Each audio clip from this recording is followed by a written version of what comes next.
क्योंकि बुआ भी तो बेटी होती है। संध्या की शादी उसके पिता ने शरत से की। शादी के 15 साल के अंदर ही संध्या का परिवार अमीर से गरीब हो जाता है। एक दिन संध्या जब अपने भाभी से कहती है, भैया माँ पिताजी के बाद अब आप लोगों से ही मेरा मायका है। अरे संध्या दीदी, मायका बोलना आसान है, लेकिन जब मायके वालों को निभाना पड़ता है ना, हालत पतली हो जाती है। तभी वहाँ संध्या का भतीजा आ जाता है। अरे बुआ, कब आई तुम? मुझे बताती थी, मैं स्टेशन लेने आ जाता। अरे पहली बार थोड़ी आ रही है जो रास्ता भटक जाती। अब गाड़ियां भले ही बहुत है, लेकिन सब काम पर लगी है। अरे कोई बात नहीं भैया। और बताओ, अपनी गुड़िया की शादी के बाद खुश तो है ना?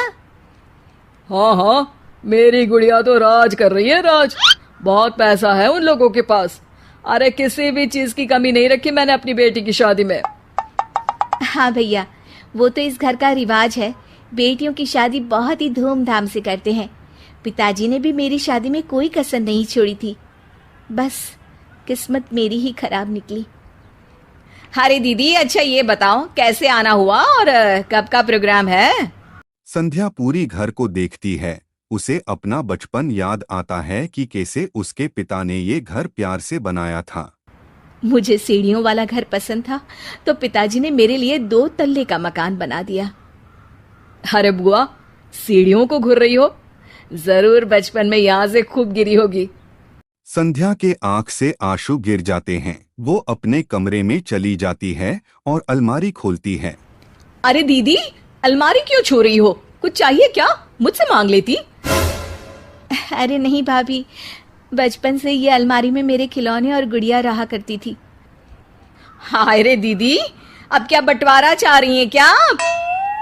संध्या भाभी के इस बात पर घबराकर वहां से निकल जाती है। अगले सुबह घर में संध्या को ना देखकर भतीजा बोलता है, माँ, अरे माँ, ये बुआ दिखाई नहीं दे रही, कहाँ गई?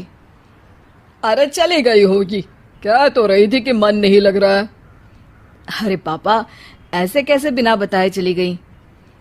अरे कल अलमारी खोलकर खड़ी थी, कहीं कुछ उड़ा तो नहीं ले गई? भतीजे को माँ के बात सुनकर गुस्सा आ जाता है। वो वहाँ से चला जाता है। अगले दिन, अरे शेखर कहाँ मर गया? तेरी बहन आ रही है ससुराल से, जल्दी जा स्टेशन।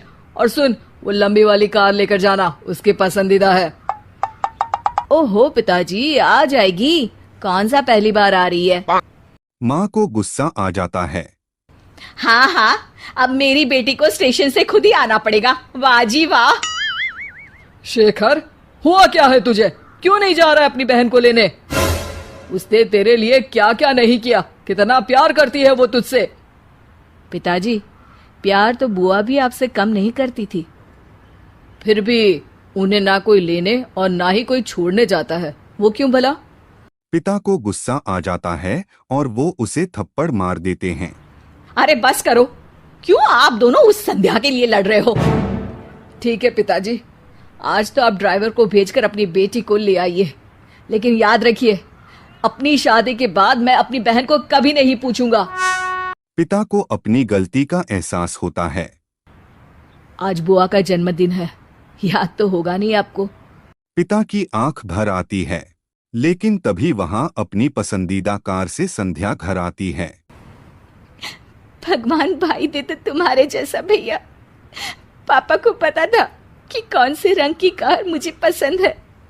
तुमने उसी रंग की कार से मुझे घर बुलाया, वो भी मेरा जन्मदिन मनाने के लिए। ईश्वर सबको तुम्हारे जैसा भाई दे। भाई संध्या को गले लगा लेता है।